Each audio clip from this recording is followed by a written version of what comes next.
Nerd Takes. Nerd Takes. I'm Justin. And I'm John. I'm Andrew. We're here to talk about the Elijah Craig Rye Toasted. Yes. Toasted Rye. So I keep saying it wrong and switching the words, but only because it's brand new. This was released by Heaven Hill. It just got released for the first time July of this year, of 2024. Yes. It's a new thing. You may be familiar with the toasted barrel, which is something that used to be considered allocated. Yep. But it's no longer allocated. It's everywhere you can basically find any types of bourbons or ryes. But now this is the rye version that also is the toasted version of that. So it should be something pretty unique. Mm-hmm. Bought this in Louisville, but I just walked into a local Total Wine the other day, and it's on the shelves. So You bought this at Heaven Hill. That's right. I bought this actually at the distillery. Yeah, at the distillery. Thinking, Oh my God, they Where have am I it. going to find this? will I find Ever? this again? And the answer is anywhere. Everywhere. So, real quick summary, according to their website, in this expression, we imbue our award-winning straight rye whiskey with even more flavor. Once fully matured, we finished toasted rye in a second custom toasted new oak barrel, adding a balanced layer of sweet oak complexity. And while the finishing process for toasted rye is similar to our toasted barrel bourbon, the difference lies in the mash bill. The mash bill is it's 51% rye grain instead of corn, the legal requirement for the style of American whiskey. So mash bill is 35% corn, 14% toasted barley, and 51% rye. So let's get into another one of those like low rye whiskeys, Mm-hmm. basically. Well, it's 51% rye, but yeah, it is low. It meets the definition, like right. it meets the requirement to be called a rye whiskey, but it's not like a 90% rye or anything No, like it's that. super low in comparison, but it's basically what they could do to call it a rye. Its MSRP is $55, and let's get into the notes. So color, they call it burnished copper. By the way, this has a proof of 94. I don't know how many times they can come up with different words to say the same thing. It looks like let's bourbon. Be honest. Have you ever watched those videos of like they put like two different colors of paint, and then they'll like 10% pink, 90% copper, and they wrap them. This is called rosé, whatever. No, Yeah, I've just never me? seen it. Yeah, just you. I get it. Just you. Well, and it's super fascinating. I want So the answer to is know what the Pantone color of this is. lots of colors is the answer. Lots of And me too. colors. This one is burnished copper. There you go. Let's get into the nose. So, did you guys give it a whiff yet? It is Did. crazy sweet. Yeah, it's pretty Yes. sweet. Yes. It's definitely a rye. Like you can smell the pepper. You can smell the rye on and it. You got the rye spice for sure.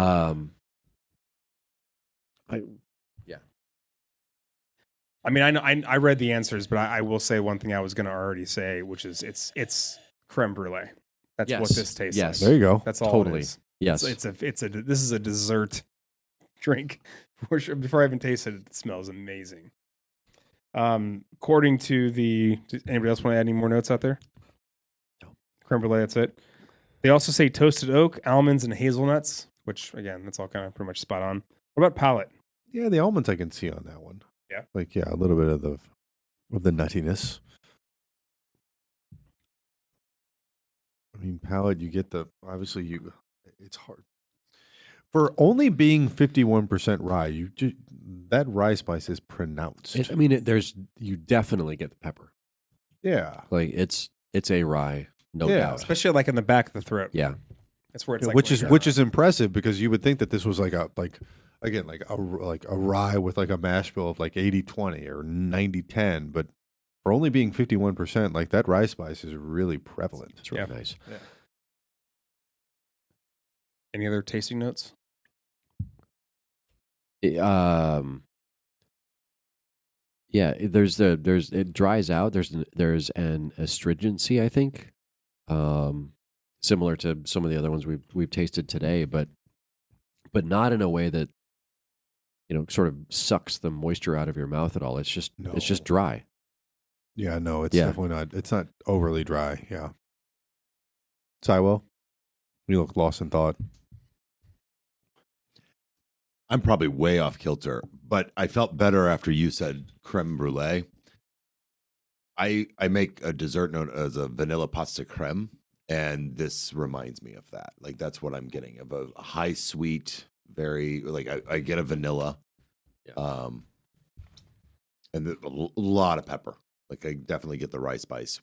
It's actually like a really unique flavor because like with a regular toasted barrel, Elijah Craig, for example, it's very, very sweet forward, and that's basically all you get. Like it's like you're drinking a dessert bourbon, if there is such a thing. Yep. But this kind of does that, but then it kicks you in the back of the throat with like, hold on, this is actually kind of spicy. Like this is not just go away like, hooray, it's like nice like sugar flavors. You're like, oh, I'm actually like I wouldn't consider this. This would be considered for me like a fall or winter bourbon as opposed to a dessert wine. Yeah, you add the water and the spice ramps up a little bit, especially on the finish. A little bit, but also the caramel and the vanilla and the brulee of the creme brulee come out even more. Yeah, I think. So what they say with the palate, it says soft, creamy mouthfeel, milk chocolate, and subtle baking spices. I don't get the chocolate, but the spices, yes, for sure. Yeah. I think that like chocolate. I mean, I could see the chocolate a little bit, but I definitely get the vanilla. I do think it's got a very gentle mouthfeel when you initially drink it. It's all back end. Any spice is back end. Yeah, it's all for sure. Yeah. What about finish? Thoughts? It doesn't linger forever, but it's a nice finish. It doesn't dry out and go away in no time like some of the other ones we tried over time. But yeah, I mean it's a for 94 proof. I'm shocked at how long it's sticking in the back of my throat a little bit, and even just going down. I'm like, this 94 proof bourbons they're not my jam. Because generally they're gone so quick. I'm just drinking more than I probably need to. You probably should, yeah. Because I want that flavor, right? And so I'm always trying to. That's what you do. You're yearning for that, and like that's why the reason why the bourbons that are super expensive are what they are because they stick around for so long. You have to drink less to enjoy that long, complex flavor. Yep. This has kind of a pretty decent long finish for a relatively low proof bourbon. Like it's. Plus, again, you throw in that sweetness of it. It's a really kind of a fun little balance of both. Didn't expect that. I really didn't. Pretty shocked. So on the finish, it says softly warming with lots of long, drawn-out spices, which is what we've all said. Sounds about Yeah. right. Yeah, We've all that's said spot that. on. Like the Totally. spice is always on it's on the finish. And yeah, it does. I just kind of sat here for a second, and it slowly crept back again.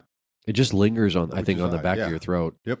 Like the very back of your tongue, it just kind of sticks around. Yeah. I love the toasted barrel, and I think I like the standard toasted barrel. I think I like this one better because that I love the spicy stuff, right? Like Yes. I'm a Yeah. proof aficionado or You're a proof whore. Proof okay, whore. all right. I was trying not to Proof say whore. the bad word, But okay. but if you're gonna, but I think to your point, like there's the sweet stuff and then there's the spicy stuff, and you lean towards the spice. Yes. A little bit more. But this has both somehow. It's a very unique combination. It does. It really does. Kind of dig it. It's kind of weird. Well, let's give it a rating real quick. Andrew, you get to go first because you're the guest. Straight up 8. Like Oh, Stormtrooper all right. Luke, I really like this. It's not the best bourbon I've ever tried, but it's really good. And for $55? Yeah. Yeah, it's a good value for money. It's just it's a really nice, if you like rye, and even honestly, if you don't like rye, and you're curious,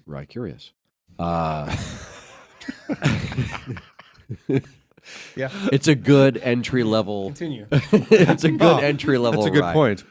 Interesting. No, I agree with you, and I'm going to say I don't get to say this very often, and I'm going to say Schweddy Luke, and I think that's a pretty freaking solid score for my normal palate and what I'm usually drinking at home. Like this is going to hop into the rotation like pretty quick. Yeah, definitely. And if I can get this for $55 and just walk into a store whenever I want, like, yes, please. Mm-hmm. So, I'd love to try this on a Manhattan. Honestly. oh yeah, this would There you be go. That'd be good. amazing. Banging That on could a be Manhattan. your new freezer Or batch. maybe my next freezer. Yeah. Yeah. Well, what's so funny though is like you can actually, I would be interested to try this side by side with a Manhattan versus an old fashioned because the old fashioned, like the spiciness or the sweetness would complement that super well, and for then sure. the spiciness would complement the Manhattan very No doubt. well.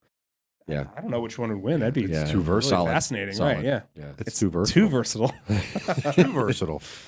That being said, I'm gonna go Empire Luke. Okay. Okay. 6.5. That's Again, rye is not generally jam. my jam, but again, I can appreciate the complexity and yeah, kind of like the hybrid nature of this, where it's got some of the sweetness, but it's also got some of the spice, and like yeah, you can see this in a multitude. Like this is a mixologist's dream. Yeah. Of, like it's a very this can be a very this It's is a very great base layer. versatile. Yeah. It's a versatile alcohol. 100%. Producer Justin. I'm with Andrew. Straight 8. This is one of those that will sneak up on me. I'll start sipping it early in the night. I'll be chatting, talking to people, and whoops, I've had too much way too fast. Like, oh shit, the bottle's gone. Yeah, exactly. But at least it's 94 proof. yeah, And not it'll sneak up. 120. And I was probably closer to a 7, just based on taste alone. But I'm price conscious, so $55. I'm like, well, then hell yeah, sign me up. I'm gonna go buy one ASAP. Mm-hmm. Yeah. I mean, this is a surprisingly delicious like addition to the Elijah Craig line. I think this is pretty well done for them. And I was actually thinking about this, and I'm waiting for the day because you know what's coming. The barrel proof rye. You know it's Yeah. like, Oh, it's sure. it's coming Sure. now. Yeah. Like the barrel proof, we were just talking about it off air. The barrel proof toasted, those are starting to hit, which are those will be interesting. But like it's only a matter of time before we start seeing barrel proof ryes. And sign me up for that. I I'll gotta do start it. saving my money because if there's I'll a do barrel that. proof version of this, I mean, But the I'm barrel just saying, proof it's gonna rye be and rough. then a barrel proof toasted rye. Like tight those, times the Hildebrand There's household. two. There's two right there. Better rethink college options for the kids. Right. Yeah, right. Got to divert money from the 529. That's right. Well, gotta do what you gotta do. You know, live in the moment. All right. Well, Elijah Craig, barrel proof toasted rye. Not a barrel proof. It's just yeah. toasted rye. Just to come. And To come. this is the actual Elijah Craig toasted rye. Try it out. You can find it at local stores, and I think it'll be. I think you'll be Yeah, it's everywhere. shockingly surprised at how good it is. So, all right. That's it. That's the review. Thanks, guys. Third takes. There it takes. Your takes.